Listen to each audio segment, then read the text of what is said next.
Tama pala hinala ako guys. Babalikan nila. May makalaban pa sa nanil. Init pa yung kanso. Mati yung dalawa sa kabila, tinulas ko na. Malawak kasi yung palihan na ito. Yan, malawak ko. Yan. May mga konti nang maharbis eh. May mga konti malaki kaya binalikan siguro na dito. May nagbabantay sa unahan guys. Kaya hindi ako gumamit ng baril. Babalian ko sila ng liig.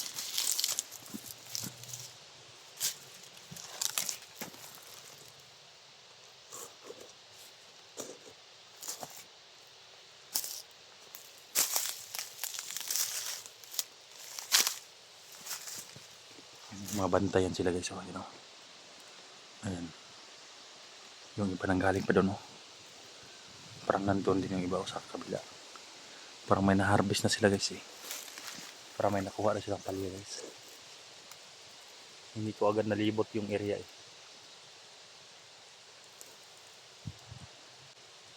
Ganito kapag bundok guys. Pag bundok ka magtanim, kawawa yung may-ari talaga. Pag hindi pa mamamunga guys, hindi pa yung titirahin ng mga abusadong bandido. Ito na time na mag-harvest na yung may-ari. Dito na sila lulusob. Sino namang may-ari na handang makipaglaban sa kanila ay tulas yung may-ari guys, dahil kahit may baril yung may-ari sa sobrang dami ng mga kalaban. Okay lang sa aming mga hunters dahil may mga agimat kami.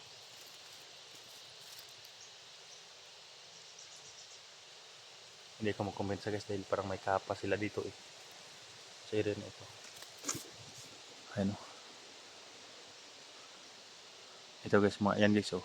Pwede na yan harvestin guys oh, pero konti na lang. Sa sobrang lapad ng palyahan na ito. Yan. Hayop na ligayan na yan guys. Napaka haya-haya yung trabaho ni Ligaya. Mando-mando raw sa mga tauhan niya, yung tauhan niya ang kawawa. Pero yan ang masagupa namin dito sa area eh. Kaya pasensya na lang din sa mga magnanakaw na mga tauhan ni Ligaya dahil hindi namin mapatawad yung ginagawa nila. Yan, nagbabantay sila guys dahil parang may tao doon sa kabila oh. Parang may nag-harvest doon. Yan, mabantayan sila kaya tirahin na natin yan.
Yan sa kabila guys. Wala nang bunga sa kabila dito. Mayroong mga bunga pa oh. Ayan oh. Patungo sila dito nag-harvest guys. Dami ang bunga dito. Ayan oh. Doon sa kabila. Medyo doon pa sila nag-umpisa kumuha ng palya. Parang tatlong beses na sila bumalik-balik daw dito, sabi ng may-ari. Kaya hindi pala naubos, balik-balikan pa rin nila.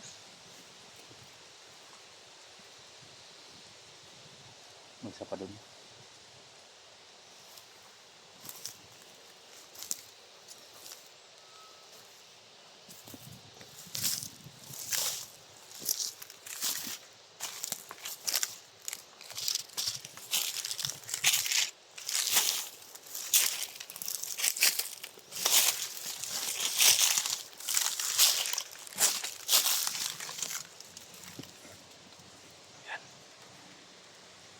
So,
Wala tayong pag-init guys. Tignan niyo yung mga mais guys, oh. Wala na, namatay na sa guys, oh. Namatay na sa init.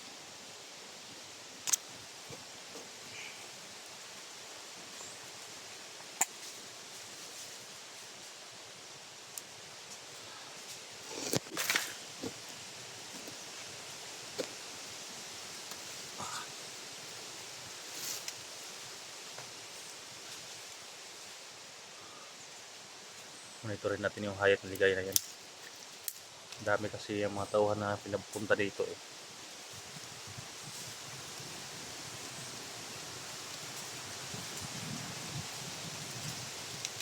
Commander Ligaya, Commander Ligaya.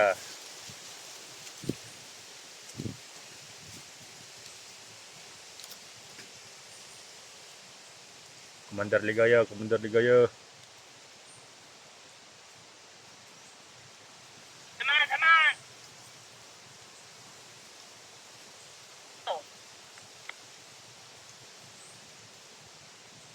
Apa may diri sa kuan commander sa palyahan.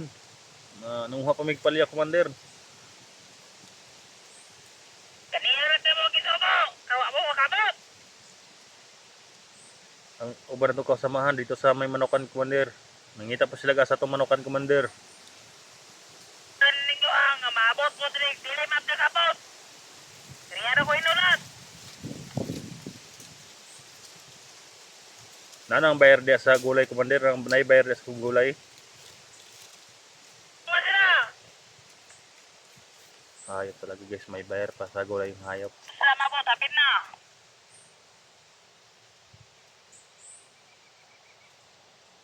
Mahal kasi ang kilo na palya ngayon dito.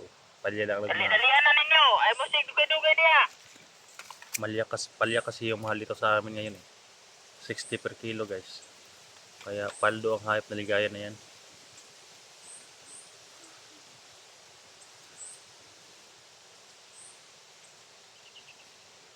Pila ka bok tuning anhi diri sa palihan commander nung nagsunod sa amo commander, pila to ka bok imong gipanhi diri nga nagdalag karton?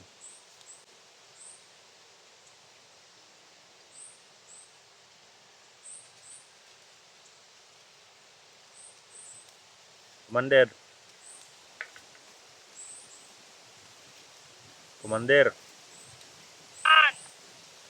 Pila to ka tauhan imong gipadala diri katong nag-una man mi diri ganina, pila ka tauhan ang nagsunod sa moa? Ulo na sila diha pakatag-katag ako pulo. Pakatag-katag naay duha ka buok naay tulo naay lima. 10 daw yung pinadala niya guys. Kaya kinukuha ko yung impormasyon niya. Tulo naay duha naay lima. Apat pa lang yan soda so guys. Siya kanto sa kabila, dalawa. Dito sa dulo, dalawa din. Sabi niya 10, yung 6 siguro nandun sa Manokan ba. Ikotan ko yung Manokan guys kung saan yung Manokan dito.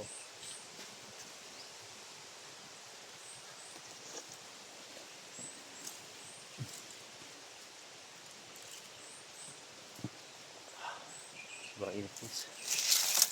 Nahilo naman ako sa sobrang init ba.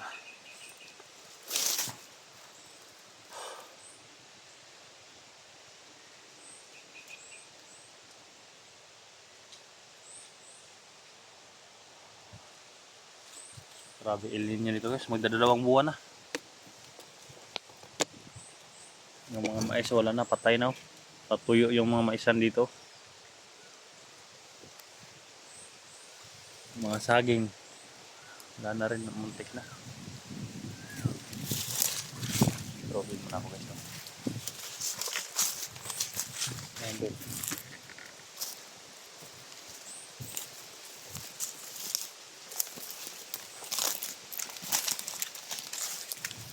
Baka yun na yun, oh, yung Manokan.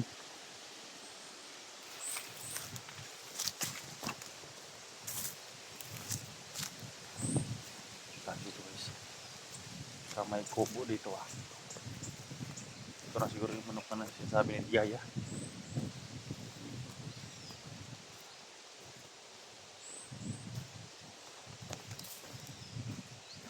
Ayun na yun. Baka ibang area yun guys, no? Ayan, may palihan din dito guys, oh. So malaki to guys, yung palya.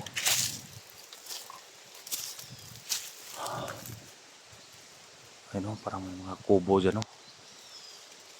Yan o. Yan. Tingnan ko muna.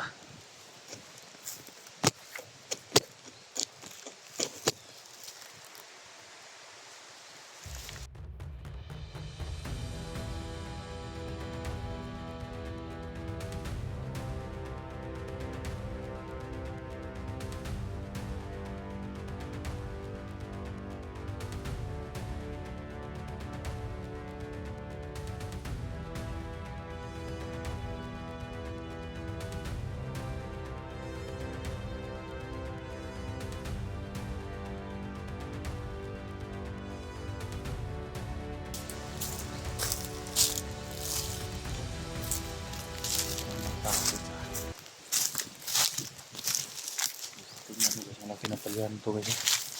Gulayan. Sayang naman natin. Yung bandido lang yung makapakinabang dito eh. Baka dyan yung sasabing manok ano, pero wala namang manok.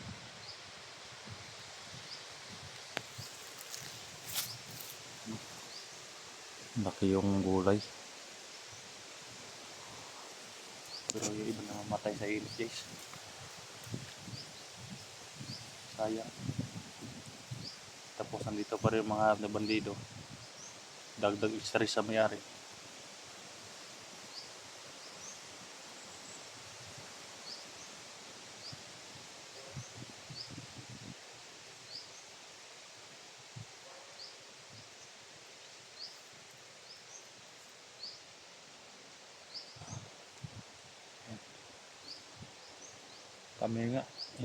Kami nga kumukuha ng mga gulay kapag hindi sa amin.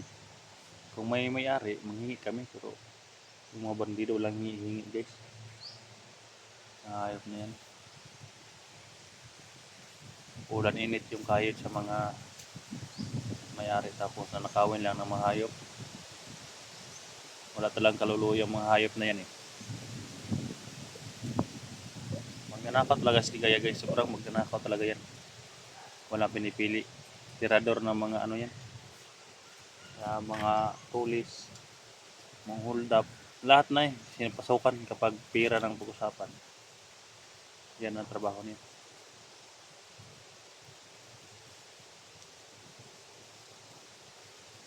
Ayos ng Gaya na yan. Mukhang pira kasi. Punta ko mamaya dyan guys no. Dito banda guys, parang walang malaki na bunga guys oh. Ayan, parang tapos na sila itong mga harvest guys. Ganyan kasi guys, kaliit guys oh. Ganito kaliit na palya, hindi pa pwedeng harvestin yan kung sa amin.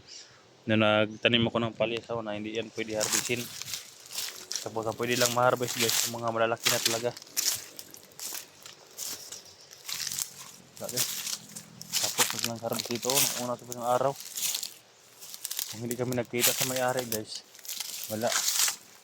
Oh, wala kang makita ng mga malalaking bunga. Inubos ang mga magnanakaw.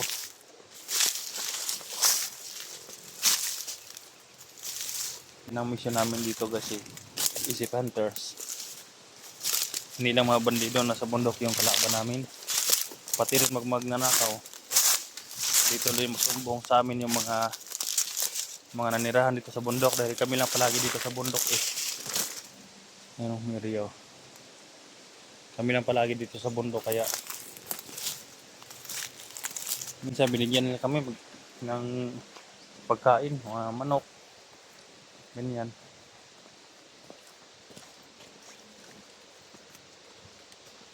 Wawa din sila guys no. Ang hayop na yan. Hindi din na kami titigil. Hindi ako titigil.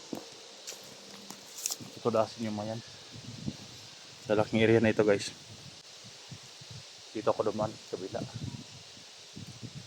Puntahan kung may kubo na yan o. Yan o. Sa kabila. Try ko doon. Baka nandoon ang sinasabing manukan. Nahilo ko guys. Sobrang init. Sumakit yung ulo ko ah.